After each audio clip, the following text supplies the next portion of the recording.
च 101 अब किसकी मौत आई है। और हवस।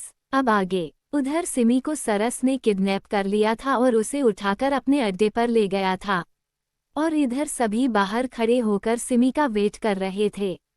काफी देर हो जाता है पर सिमी का कोई अता पता नहीं था। सभी अब परेशान हो रहे थे। धैर्य उन सबको को देखते हुए बोला, तुम सब यहीं रुको, मैं देख के आता हूँ कि सिमी आखिर इतनी देर से क्या कर रही है।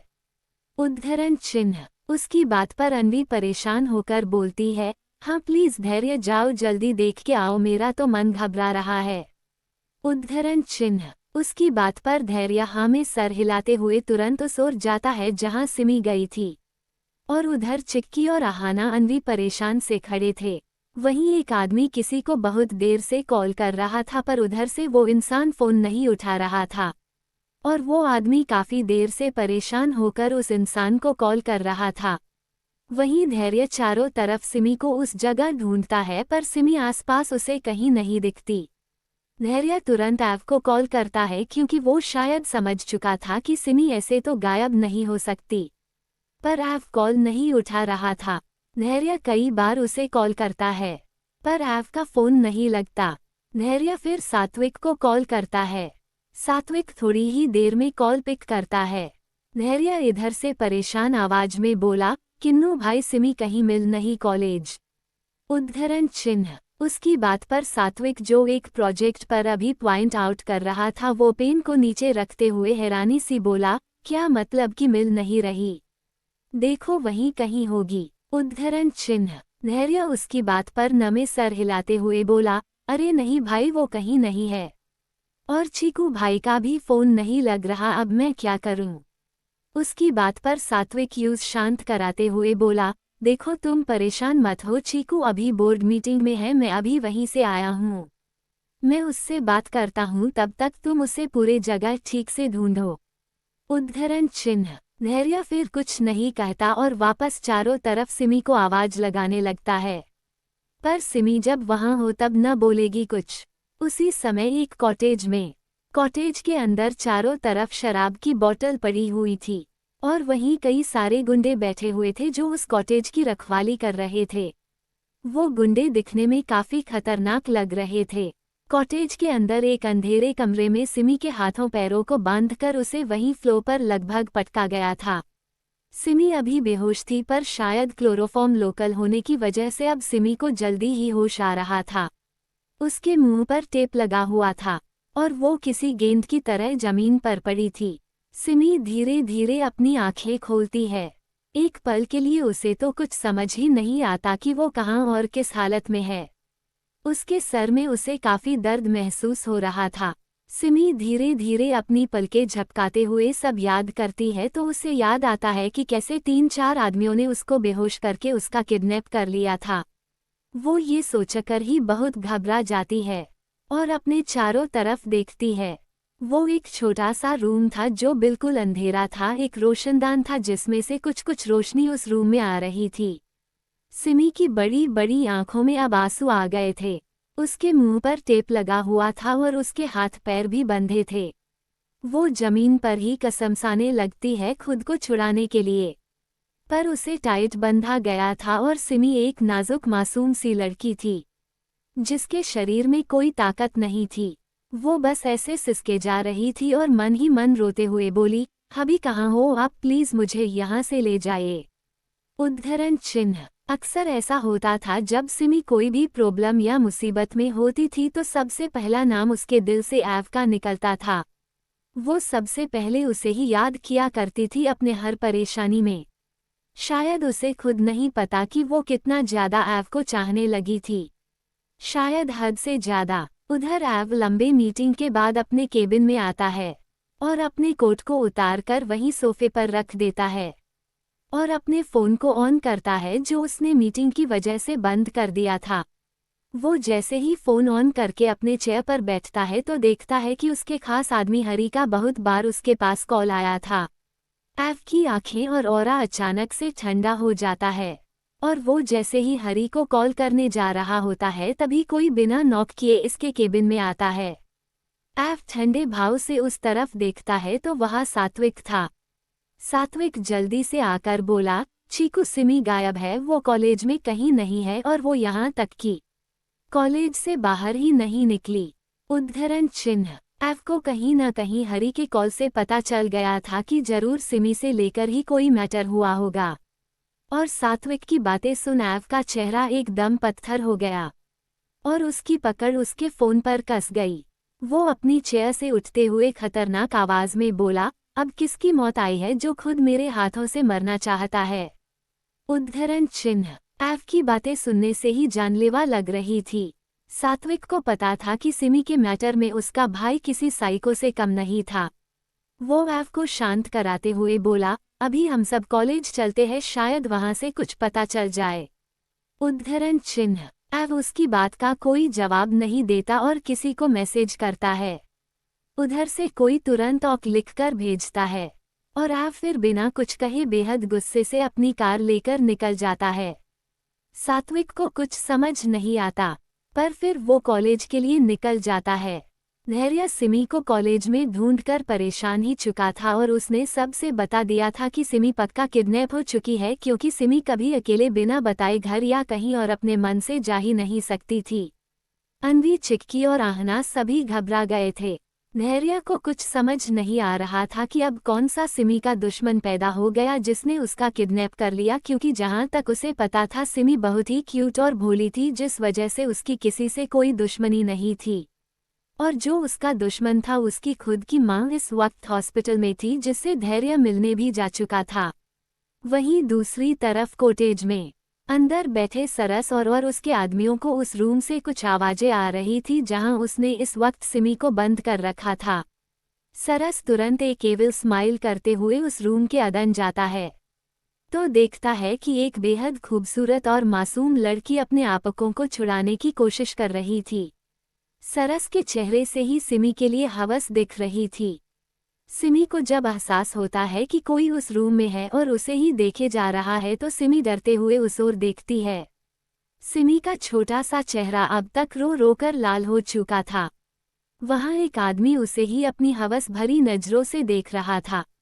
सिमी को उस आदमी से और डर लगने लगता है और वो आदमी एक शैतानी स्माइल करते हुए सिमी के करीब जाता है और नीचे झुककर सिमी को अच्छे से उठाकर बैठाता है।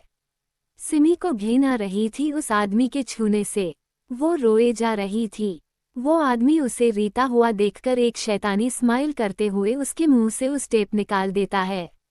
टेप के निकलते ही सिमी लंबी सांस लेने लगती है और तेज तेज वहीं रोते हुए उससे बोली, कौन हो तुम और तुम मुझे यहाँ क्यों लेकर आए हो? प्लीज मुझे जाने दो प्लीज। उद्धरण चिन्ह। वो उससे रिक्वेस्ट कर रही थी, पर सरस तो सिमी में ही डूबा हुआ था।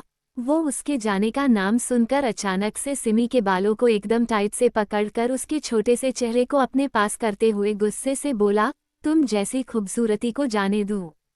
इतना तो शरीफ नहीं हूं मैं, और मुझे लगा था कि तुम कोई मामूली लड़की होगी, पर अब तुम्हें देखकर लगा कि अब तुम्हें बस अपना बना लूं और तुम्हें कहीं जाने न दूं। उद्धरण चिन्ह। ये कहकर वो सिमी के फूले हुए चब्बी गुलाबी गालों को अपने हाथों से मसलने लगता है। सिमी को बहुत दर्द हो रहा था और वो उससे दूर होने के लिए पीछे खिसकते हुए रोकर क्यूट सी आवाज में बोली, पर मैं तो आपको जानती भी नहीं, फिर मैंने क्या कर दिया है आपका?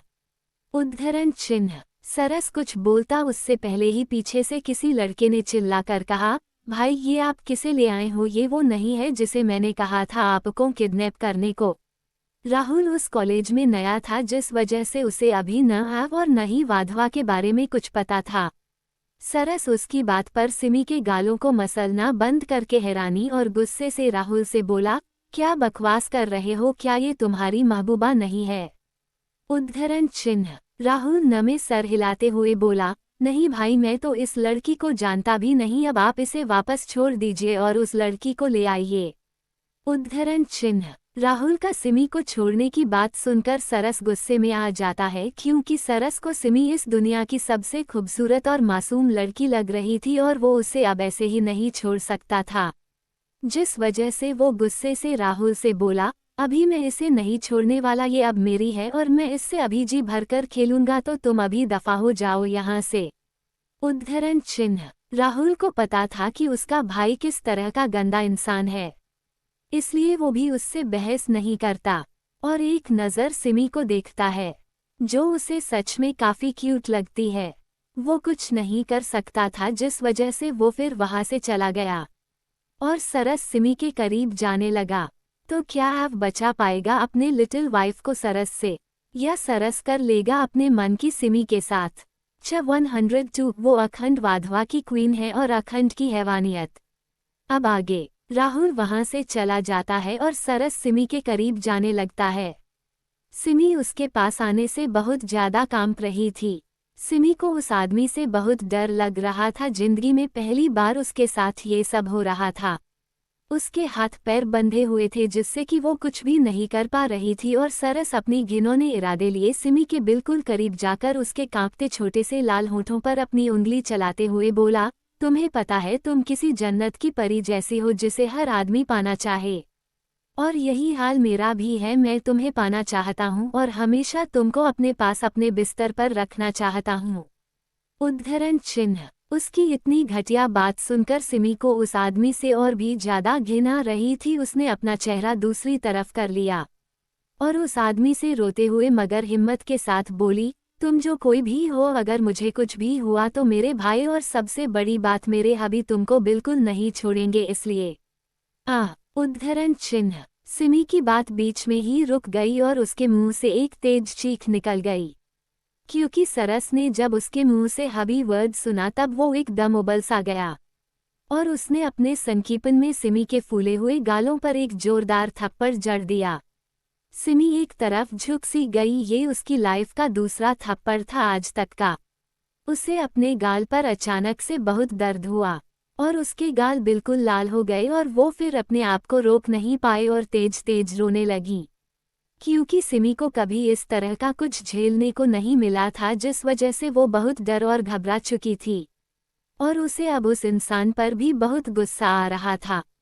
वो रोते हुए मगर गुस्से से उस इंसान से बोली, मम्मा कहती है कि आदमी को कभी अपनी ताकत कमजोर या लाचार लोगों पर नहीं आजमानी चाहिए। अगर दम हो तो मेरे भी हाथ पैर खोलो और फिर लड़ो मुझसे। उद्धरण चिन्ह। सिमी को सेल्फ डिफेंस अच्छे से आती थी और उसे इतना तो भरोसा था कि वो खुद को अपने सामने खड़े इंसान से तो बचा ही लेगी। उसकी बात पर सरस शैतान की तरह हंसते हुए बोला, ओह तो तुझे लगता है कि मैं मर्द नहीं हूँ, तो चल पहले तुझे अपनी मर्दांगी दिखाता और तू बताना कि क्या मैं तुझे अच्छे से खुश कर पाया या नहीं। उद्धरण चिन्ह। उसकी बात सुनकर सिमी अंदर से ही कांप गई।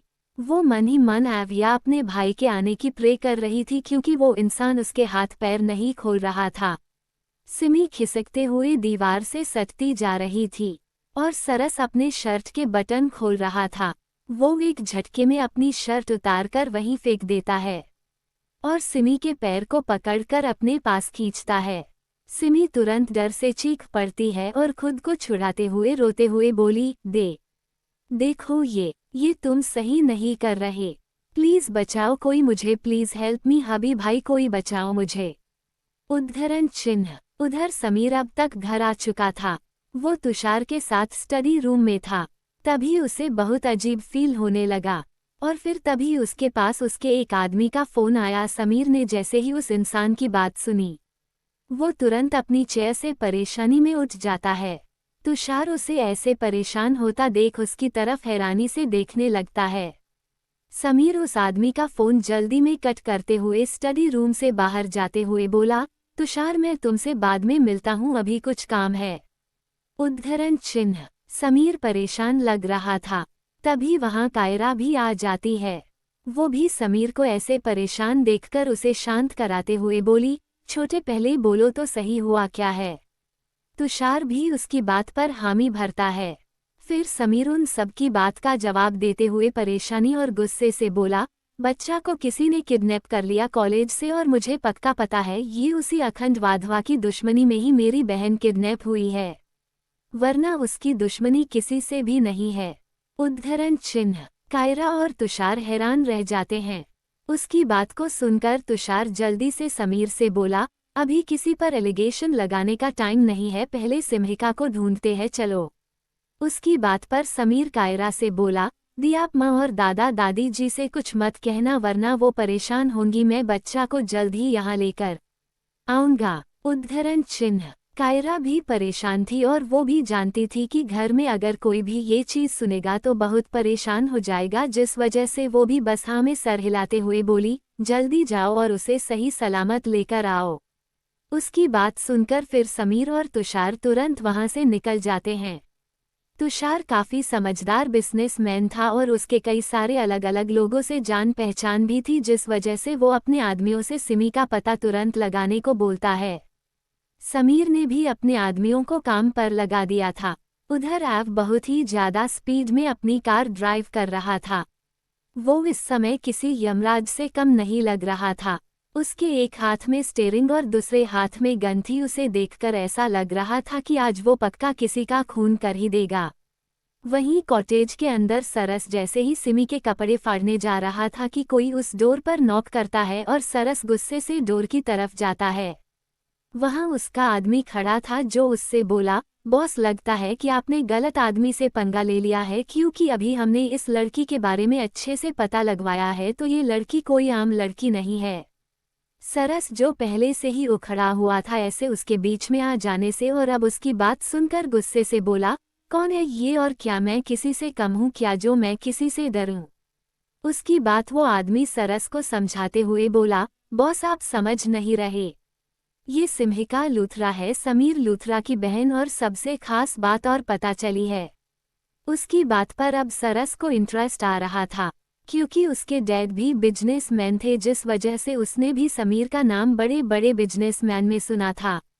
तभी वो आदमी आगे बोला, बॉस सबसे बड़ी बात तो ये है कि ये लड़की सबसे ज्यादा सबसे बड़े बिजनेस टायकून अखंड वाधवा के साथ दिखती है। अखंड वाधवा का नाम सुनते ही अचानक से सरस के चेहरे पर सिकन आ जाती है, क्योंकि उसे पता था कि अखंड वाधवा कोई शरीफ इंसान नहीं था। वो अपने दुश्मनों का जो हाल करता था कि वो इंसान न जी पाता था और न मर पाता था। पर सरस के दिमाग में इस समय सिमी की खूबसूरती चढ़ चुकी थी और वो उसे एक बार पाना चाहता था, जिस वजह से वो अपने पसीने को साफ करते हुए बोला, तुम आसपास आदमी को बढ़ा दो, कोई भी यहाँ नहीं आना चाहिए, और इस कमरे में जब तक मैं न बाहर आऊं तब तक तो कोई भी यहाँ न आए। उद्धरण चिन्ह। उसकी बात पर अब उस आदमी को सरस पर गुस्सा आ रहा था, क्योंकि वो अपने साथ साथ उन सबकी जान खतरे में डाल रहा था।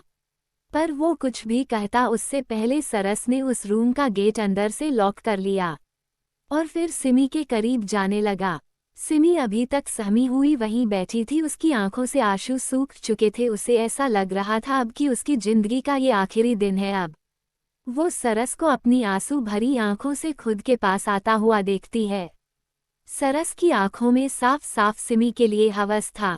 सरस सिमी के पास आकर उसके कपड़े जबरदस्ती फाड़ने लगता है और सिमी की चीखें उस रूम आनी शुरू हो जाती है। वो उसे खुद से दूर कर रही थी, पर सरस उसे किस करने की कोशिश कर रहा था।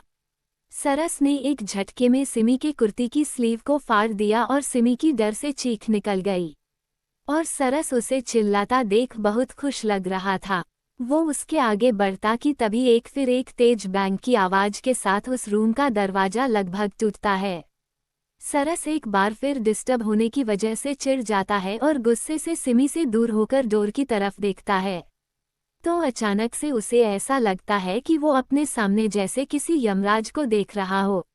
वहीं नाजुक सी सिमी जो उससे स्ट्रगल कर करके थक चुकी थी, वो जैसे ही गेट खुलने की आवाज सुनती है वो एक आस भरी आंखों से उस तरफ देखती है, तो अचानक से वो और तेज तेज रोने लगती है और रोते हुए बोली, हबी प्लीज बचाइए मुझे इस गंदे इंसान से। उद्धरण चिन्ह। वो लंबा चौड़ा आदमी जो इस समय यमराज लग रहा था वो एव था। एव की नज़र सिर्फ सिमी की उस बहुत ही बेकार हालत पर थी, जिसे देखकर ही वो एकदम हिल गया था और उसकी आंखों में खून उतर आया था। वो अपनी गन में लगे खून को अपने रुमाल से साफ करते हुए बड़े ही खतरनाक आवाज में सरस से बोला, सरस राठौर, तुम्हें नहीं लगता कि तुम अब जीने के काबिल नहीं हो और अब तुम्हें भी अपने बाकी दोस्तों की तरह मर जाना चाहिए। उद्धरण चिन्ह। उसकी दोस्तों की बात पर सरस के और पसीने आने लगे और उसका शरीर कांपने लगा। वो कांपती आवाज में एब से बोला, तुम ये क्या कह रहे हो? मेरे दोस्तों का क्या किया तुमने? एव अपने गन में लगी खून की ओर इशारा करते हुए अपनी आंखें खूनी करते हुए बोला, वो क्या है ना, मैं अपनी दुश्मनी बहुत अच्छे से निभाता हूँ और मेरी दुश्मनी को निभाने में मेरी ये गन बहुत काम देती है। उद्धरण चिन्ह। तो इसका मतलब यही कि तुम्हारे सभी दोस्त ऊपर जा चुके हैं और अब तुम्हारी बारी, फिर तुम्हारे बाप और फिर तुम्हारे भाई की बारी।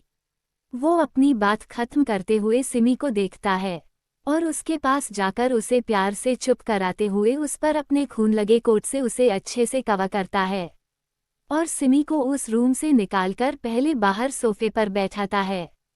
सिमी अभी तक सहमी थी, एव इमोशनलेस था। वो फिर बिना देर किए अपने वहां खड़े आदमियों को कुछ लाने का इशारा करता है और वापस उस रूम में जाता है जहां अब तक सरस पूरी तरह डर से कांपे जा रहा था। वो एव को देखता है जिसकी आंखों बस उसे एक खून और आग दिख रहा था। एव के दिमाग में सिमी के गाल पर पड़े थप्पड़ के निशान याद आते हैं और वो सरस की तरफ अपने कदम बढ़ा देता है। सरस उसे अपने पास आता देख डरते हुए बोला, देखो वो एक मामूली सी लड़की है, उसके लिए तुम मुझे नहीं कुछ कर सकते। वरना उद्धरण चिन्ह। उसकी बात भी पूरी नहीं होती कि तभी उस कॉटेज में सरस के चीखने और एक गोली चलने की आवाज आती है। सिमी जो सोफे पर डरी सहमी बैठी आसपास पड़ी लाशों को देख रही थी, वो सरस के चीखने से और भी डर जाती है और धीरे धीरे वो बेहोश हो जाती है और अंदर लगातार सरस के दर्द से चीखने की आवाज आ रही थी।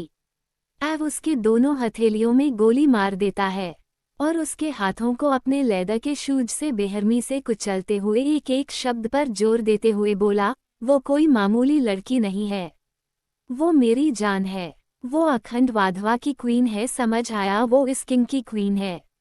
ये कहकर उसके एव बिना रहम किए सीधे अपने गन से सरस के प्राइवेट पार्ट पर शूट कर देता है और सरस वहीं बिलख कर तेज तेज चीखने लगता है। एव एकदम हैवान लग रहा था, उसके अंदर कोई रहम नहीं था। उस कॉटेज में जिस तरह की सरस की चीख निकल रही थी, अगर सिमी बेहोश न हुई होती तो पक्का वो उस चीख को सुनकर ही मर जाती। उस रूम में चारों तरफ खून था, सरस की हालत ऐसी थी कि न वो जिंदा था और न वो मर रहा था। वो बेतहाशा दर्द में तड़प रहा था। आखिर तड़पे ही क्यों न अखंड की सिम्हिका को जो उसने पाने की कोशिश की थी, जो एव से कहाँ बर्दाश्त होता। एव उस पर गोली चलाता रहा। वो तब तक चलाया जब तक कि उसके आदमी वहां अपने हाथ में केरोसिन नहीं लेकर आ गए। सरस अब मर चुका था। एव का पूरा शर्ट खून से लाल हो चुका था, पर अब उसके फेस अब गहरी स्माइल थी। आखिर उसने उस इंसान को सजा जो दे दिया था जिसने उसकी लिटिल वाइफी के साथ जबरदस्ती करने की कोशिश की थी। एव किसी साइको से कम नहीं लग रहा था। एव अपने गन को अपने आदमियों को देते हुए बड़े ही अजीब रह से बोला, जैसे ही मैं बाहर निकलूं ये कॉटेज राख में मिल जाना चाहिए। ये कहकर एव उस रूम से बाहर निकलता है और अपनी लिटिल वाइफ को देखता है जो अब तक बेहोश होकर सोफे पर बेसुध सी लेटी थी। उसे देखते ही एव का फिर से खून खौल उठता है। उसका मन कर रहा था कि वो अभी एक बार फिर से सरस के साथ वही सब कुछ रिपीट करे। एव अपने आपकों को कंट्रोल करते हुए तुरंत सिमी के पास जाता है और उसके सूजे और लाल छोटे से चेहरे को देखता है। तभी उसे उसके गले में वही पेंडेंट दिखता है जो एव ने उसे पहनाया था। सिमी को ये बात नहीं पता थी कि उस पेंडेंट में एक ऐसी डिवाइस सेट की गई थी जिससे कि सिमी कहीं भी जाएगी उसका लोकेशन एव के फ़ोन में अपने आप ही आ जाता था। एव ने खासकर ऐसा पेंडेंट सिमी के लिए बनवाया था जिससे आज उसे ये पता लग पाया कि सिमी इतने बड़े खतरे में थी। एव सिमी के भोले से चेहरे पर एक किस करके उसे अपनी बाहों में उठा के सीधे हॉस्पिटल ले जाता है और उधर एव के जाते ही उसके आदमी उस पूरे कॉटेज को आग लगा देते हैं और सरस का नामो निशान मिट जाता है। वहीं उसके जाते ही वहां एक कार रुकती है और उसमें से जल्दी से समीर और तुषार बाहर निकलते हैं। समीर का तो दिल ही एक बार जैसे बंद सा हो जाता है उस कॉटेज में लगी आग को देखकर।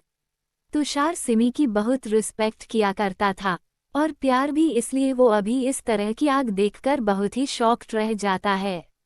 उन दोनों को यही लग रहा था कि काश ऐसा हो कि जो वो लोग सोच रहे हो वैसा ना हो, क्योंकि समीर अब अपनी बहन को नहीं खो सकता था।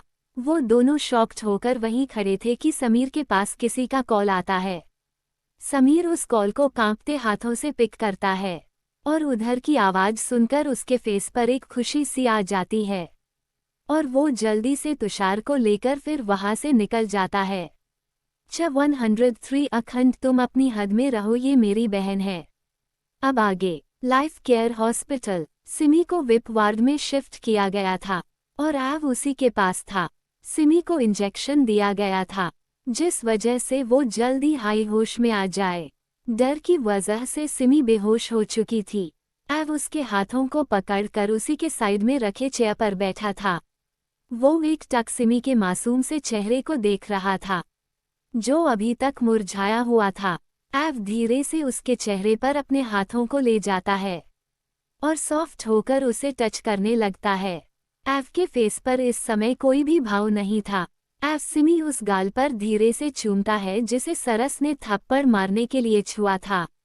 एव की आंखों में एक बार ये सब देखकर ही गुस्सा आ गया, पर अब सरस मर चुका था जिस वजह से एव अब चाहकर भी उसे दोबारा मार नहीं सकता था। एव धीरे धीरे सिमी के छोटे से चेहरे पर हर जगह किस करने लगता है और फिर उसकी नज़र सिमी के छोटे से लाल होंठों पर जाती है जो अभी सूख चुके थे। एव नीचे झुककर सिमी के उन मुलायम होंठों को अपने सख्त होंठों में ले लेता है और उसके होंठों पर सॉफ्ट से किसेस करने लगता है। सिमी अभी होश में नहीं थी, पर इंजेक्शन के इफेक्ट से अब उसे होश आ रहा था। वो धीरे धीरे अपनी आंखें खोलने लगती है, पर उसे अचानक से फील होता है कि जैसे उसके होंठों को कोई बहुत सॉफ्ट से टच कर रहा हो। सिमी अपनी आंखें खोल देती है और उसे अपने बिल्कुल करीब एव का इमोशनलेस चेहरा दिखता है जिसकी आंखें बंद थी और वो उसे किस कर रहा था। सिमी का छोटा सा फेस अब लाल हो चुका था और वो धीरे धीरे बेड पर ही कसमसाने लगी जिससे कि एव उसे छोड़ दे। और उधर एव को जब फील हुआ कि शायद उसकी लिटिल वाइफ अब उठ चुकी है, तब वो धीरे से उसके होठों से अलग होता है और सिमी को देखने लगता है। एव ने सिमी के होश में आने से पहले ही अपने खून वाले कपड़े बदल लिए थे, क्योंकि उसे पता था कि उसकी क्यूट सी वाइफ उसे इस तरह खून में सना देख और भी डर जाएगी। एव और सिमी दोनों एक दूसरे को बस देख रहे थे, किसी ने एक शब्द नहीं कहा। सिमी से जब एव की गहरी नज़रें बर्दाश्त नहीं होती तब वो अपनी नज़रें उससे झुका लेती है। एव उसके हाथों पर किस करते हुए फिर उससे थोड़ा नर्म आवाज में बोला, लिटिल वाइफी कैसा लग रहा है तुम्हें अब, क्या तुम ठीक हो? एव के प्यार से पूछने भर से ही सिमी की बड़ी बड़ी आंखों में आंसू आ जाते हैं। उसे वो सब याद आने लगता है जो कुछ घंटों पहले उसके साथ हुआ था, और अगर उसका मॉन्स्टर टाइम पर न आता तब तो वो पक्का आज मर ही जाती। ये सोचकर ही सिमी के दिल में एव के और भी ज्यादा इज्जत आ चुकी थी। सिमी एव से डरती भले थी पर वो उसकी इज्जत भी करती थी। सिमी को रोता देख एव प्यार से उसके कलबालों को सहलाने लगता है और उसे चुप कराते हुए बोला, हे डोंट क्राई, सब ठीक है, you are safe now. Simi एव के प्यार से बोलने और टच करने से अब वो चुप हो गई और अपनी बड़ी बड़ी पलकें झपकाते हुए क्यूट सी आवाज में बोली, अभी वो लोग कौन थे और उन्होंने मुझे क्यों किडनैप किया था? एव उसकी बात सुनकर बिना ज्यादा बात को घुमाए बोला, वो हमारे बिजनेस राइवल थे और उनसे धैर्य की लड़ाई भी हुई थी जिस वजह से उन लोगों ने ये सब किया। बट यू डोंट वरी, जिसे जितनी सजा मिलनी थी मिल गई और अब कभी कोई भी तुम्हारे आसपास भी नहीं भटकेगा। एव अपने आखिरी बातों पर जोर देते हुए बोला। सिमी को एव की बात सुनकर यही लगा कि उन्हें पुलिस ने पकड़ लिया होगा किसी को किडनैप करने के लिए, इसलिए वो फिर चुप हो गई। अब उसे क्या पता था कि इस दुनिया का कानून और इंसाफ सिर्फ अखंड वाधवा ही बनाता है और वही सबको अपने हिसाब से सजा देता है, और जिसकी सजा सिर्फ तड़प कर मौत होती है। सिमी अब बेड से थोड़ा उठने की कोशिश करने लगी, हालांकि उसे चोट नहीं आई थी जिस वजह से वो ठीक थी। एव उसे उठता देख बोला, क्या हुआ, कुछ चाहिए? सिमी थोड़ा पाउट करते हुए शिकायती लहजे में बोली, अभी मेरे साथ ये सब हो गया और अब मैं अपने कथक प्रैक्टिस के लिए कैसे जाऊंगी, बस 2 दिन ही रह गए हैं उसमें। उसकी क्यूट सी शिकायत सुनकर एव के फेस पर हल्की सी हंसी आ जाती है और वो फिर प्यार से उसके फूले हुए गालों को खींचते हुए बोला, लिटिल वाइफी, तुम अभी कुछ देर में बिल्कुल ठीक हो जाओगी और फिर तुम आराम से प्रैक्टिस कर लेना और तुम्हें अब प्रैक्टिस क्लास भी जाने की ज़रूरत नहीं है। उसकी लास्ट वाली बात सुनकर सिमी जल्दी जल्दी उसके स्लीव को बच्चों के जैसे पकड़कर खींचते हुए बोली, पर क्यों क्यों नहीं जाऊंगी मैं क्लास? एव उसकी छोटी सी नोज को खींचते हुए बोला, क्योंकि जो तुम्हें सिखाती थी उन्हें अब मैंने स्पेशली तुम्हारे लिए हायर कर लिया है और वो अब तुम्हारे घर आकर सिखाएंगी। एव जिस तरह से सिमी के सारी उल जुलूल बातों का अच्छे से जवाब देता था, उससे इतनी सारी बातें किया करता था, अगर कोई बाहरी इंसान एव को ऐसे करता देखे तो सदमे में ही चला जाए, क्योंकि एव कभी भी किसी से सीधे मुंह बात नहीं किया करता था। सिमी फिर उसकी बात हाँ में सर हिला देती है, क्योंकि उसका भी टाइम वेस्ट हो जाता था आने जाने में ही, जिससे वो अब रिलैक्स लग रही थी। वो दोनों बात ही कर रहे थे। कोई बिना नॉक के उस विप वार्ड के अंदर जल्दी से आता है। उस समय एव सिमी के काफी करीब था और उसने उसके हाथों को पकड़ रखा था। वो इंसान समीर था जो अभी अभी जल्दी में यहाँ आया था, पर उसने जब अपने सामने का नज़ारा देखा तो उसकी आंखें सिकुड़ गई। आखिर एव उसकी बहन के इतने करीब कैसे जा सकता था? उसी के पीछे तुषार भी खड़ा था। उसके भी दिल में एक बहुत तेज दर्द सा हुआ एव और सिमी को ऐसे देखकर। उसे समीर ने सारी बातें बता दी थी, जिस वजह से उसे दुख भी हुआ था कि सच में एव और सिमी ने शादी कर ली थी। पर समीर ने भी उससे कहा था कि वो अपनी बहन की शादी उससे करवाएगा, न कि अखंड से। और उधर अचानक से किसी के ऐसे आ जाने से एव की आंखें ठंडी हो जाती है और उसका फेस फिर से इमोशनलेस हो जाता है। सिमी और एव दोनों गेट की तरफ देखते हैं, तो सिमी जैसे ही समीर को देखती है, वो जल्दी से एव से अपने हाथ छुड़ाने लगती है, पर एव समीर और तुषार दोनों को साथ देख लेता है, जिस वजह से वो सिमी का न ही हाथ छोड़ता है और न ही उससे दूर हटता है। समीर सबसे पहले सिमी के पास जाता है और उससे प्यार से बोला, बच्चा तुम्हें कहीं लगी तो नहीं, तुम ठीक हो ना? सिमी उसकी बात एव से अपना हाथ छुड़ाने की नाकाम कोशिश करते हुए क्यूट सी स्माइल करते हुए बोली, हाँ भाई मैं अब ठीक हूँ, और पता है आपको, अगर ये न आते तो पता नहीं मैं ठीक भी रहती या। उसकी बात भी पूरी नहीं हुई कि एव और समीर दोनों एक साथ गुस्से से बोले, तुम्हें कभी कुछ नहीं होगा। उन दोनों को एक साथ ऐसे बोलता देख सभी एक दूसरे की तरफ देखने लगते हैं। समीर एव को देखते हुए मन ही मन बोला, मैं मानता हूँ कि तुम मेरी बहन की केयर करते हो और उसे कुछ होने भी नहीं देते, पर मैं इतने सालों से अपनी बहन से दूर रहा, वो भी सिर्फ तुम लोगों की वजह से, जिसके लिए मैं तुम्हें कभी माफ नहीं करूँगा।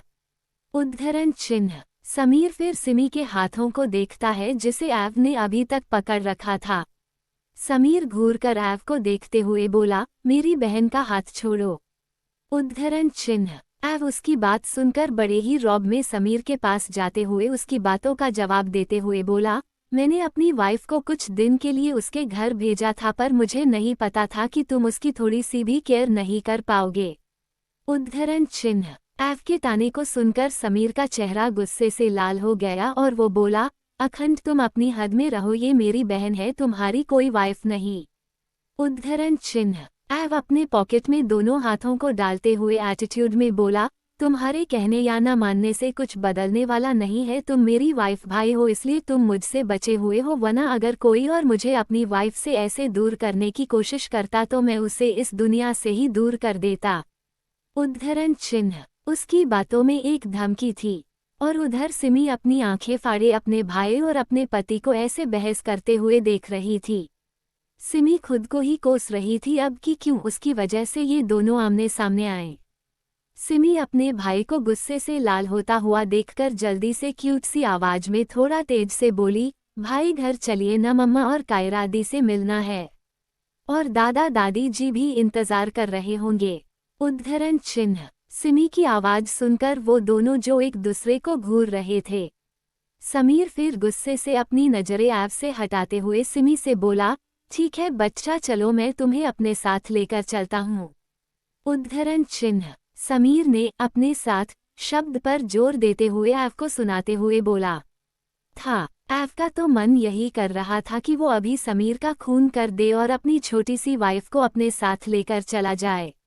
पर वो इन सब में अभी कुछ ऐसा नहीं कर सकता था क्योंकि सिमी अपने भाई से बहुत प्यार करती थी, और अगर उसने उसके साथ कुछ भी ऐसा वैसा किया तो सिमी उससे काफी नाराज हो जाएगी। तुषार वहीं गेट पर खड़े होकर ये सब एक बाहरी बनकर देख रहा था। उसका सच में उन लोगों के बीच में बोलने का कोई हक नहीं था। तुषार सिर्फ एक प्यार भरी नजरों से सिमी को देख रहा था, और वहीं एव की नज़र जब तुषार पर जाती है तो वो अंदर ही अंदर जल उठता है, और वो उसकी तरफ देखते हुए बोला, किसी की वाइफ को ऐसे घूरना तुम जैसे काबिल बिजनेसमैन को शोभा नहीं देता। उद्धरण चिन्ह। एव की बातों में तीखापन था, जिसे तुषार साफ साफ फील कर रहा था। तुषार ने बड़े ही अच्छे से एव की बातों का जवाब दिया, मैं सिम्हिका को घूर नहीं रहा था, और मैं उसे अपनी एक दोस्त मानता हूँ, तो मुझे नहीं लगता कि उसमें भी तुमको कोई प्रॉब्लम होगी। उद्धरण चिन्ह। एव का दिमाग गर्म हो गया उसकी बात सुनकर। एव ने खुद से उसकी बात दोहराई, दोस्त वो भी एक लड़का। ये सोचकर ही एव की ठंडी हो गई और वो घूर कर सिमी को देखने लगा, जो पहले से ही तुषार को वहां देख परेशान हो चुकी थी क्योंकि उसे पार्टी का सब कुछ आज भी याद था। एव की गुस्से की नज़र जब सिमी को खुद पर फील होता है तब वो एकदम सहम जाती है और अपनी नज़रें झुका लेती है। फिर एव तुषार की तरफ देखते हुए गुस्से से बोला, तुम मेरी वाइफ को खुद का दोस्त नहीं कह सकते समझे। वो किसे दोस्त बनाएगी ये सिर्फ मैं डिसाइड करता हूँ, तो तुम उसका ख्याल भी अपने दिमाग से निकाल दो वरना इस बार तुम बचोगे नहीं। उद्धरण चिन्ह। तुषार उसकी बातों को बहुत ही सहजता के साथ सुन रहा था। वो काफी शांत इंसान था, इसलिए उसने फिर कुछ नहीं कहा और रूम से बाहर निकल गया। और वहीं समीर ये सब देख रहा था। सिमी में तो अब इतनी भी हिम्मत नहीं थी कि वो अब एव की तरफ देख भर ले। एव समीर को घूरते हुए सिमी से बोला, मैं अगले 3 दिनों के लिए ऑस्ट्रेलिया जा रहा हूँ, तो अपना ख्याल रखना। उद्धरण चिन्ह। ये कहकर एव फिर वहां से चला जाता है, और वहीं समीर एक गहरी सांस लेकर बोला, शुक्र है 3 दिन तो मेरी बहन से दूर रहेगा। और सिमी का मुंह पूरा उतर गया था एव के जाने की बात सुनकर, क्योंकि उसने सोचा था कि वो अपने जिंदगी के सबसे खास दिन अपने कथक कंपटीशन वाले दिन एव के साथ रहेंगी। सिमी का काफी मन था, पर एव 3 दिनों के लिए चला गया था, तब तक तो उसका कंपटीशन भी खत्म हो जाएगा। समीर फिर सिमी को लेकर लूथरा विला के लिए निकल जाता है, और वहीं एव की लग्जेरियस कार रोड के साइड में पार्क थी। एव अपनी सिगरेट की कस लेते हुए समीर की कार को जाते हुए देख रहा था। एव फिर अपना फोन निकालकर किसी को कॉल करता है और उधर से कोई कॉल उठा लेता है। फिर एव कुछ बात करने लगता है और कुछ ही देर में कॉल कट कर देता है। एव के दिमाग में बहुत कुछ चल रहा था, पर उसका चेहरा भावहीन था। उसके बाद एव अपने प्राइवेट बंगले के लिए निकल जाता है क्योंकि उसकी आज शाम को ही वो ऑस्ट्रेलिया जाने वाला था। रास्ते में ही एव के पास सात्विक का कॉल आता है। एव उसे सारी बात बता देता है और उसे कुछ समझा भी देता है। फिर सात्विक भी कॉल कट कर देता है। उधर अन्वी को भी पता चल गया था कि सिमी अब ठीक है और वो घर आ रही है। समीर ने किसी से कहकर आज हुए इस हादसे के बारे में पूरी डिटेल निकलवाने को कहा। तुषार भी अपने विला निकल गया था। वहीं दूसरी तरफ उसी कॉटेज के सामने एक कार आकर रुकती है, जो अब तक पूरा जल चुका था। उस कार से एक एजेड आदमी बाहर निकलता है और उस जल चुके कॉटेज को देखकर बहुत ही तेज से चीखते हुए बोला, सरस बेटा ये क्या हो गए तुम्हारे साथ, तुम हमें छोड़कर चले गए। उद्धरण चिन्ह। वो आदमी शेखर राठौड़ था, सरस राठौड़ का पिता। ये भी बहुत सारे इल्लीगल और जुर्म के कामों में था। शेखर राठौड़ को कहीं से सारे मामले का पता चला था, जिस वजह से वो अपना काम धाम छोड़कर यहाँ पहुँचे, पर तब तक सरस जलकर राख हो चुका था। शेखर की आंखों में एक नफरत और गुस्सा साफ दिख रहा था, क्योंकि उनका छोटा बेटा राहुल भी गायब था और बड़ा बेटा मर चुका था, और तो और उनकी कंपनी भी डूबने के कगार पर थी। शेखर गुस्से से बोला, अखंड वाधवा मैं तुमसे सब कुछ छीन लूंगा, और सबसे पहले तो तुम्हारी उस महबूबा को। बहुत घमंड है न तुम्हें खुद पर, तुम अब देखते जाओ मैं क्या क्या करता हूँ। उद्धरण चिन्ह। ये कहकर शेखर वहां से अपने बगले की तरफ निकल जाता है। इसी तरह धीरे धीरे शाम हो जाती है। एव ऑस्ट्रेलिया के निकल अपने प्राइवेट जेट से निकल चुका था और वहीं सिमी सभी से मिलकर फिर अपने कथक के प्रैक्टिस में लग गई थी क्योंकि ये कंपटीशन काफ़ी टफ होने वाला था।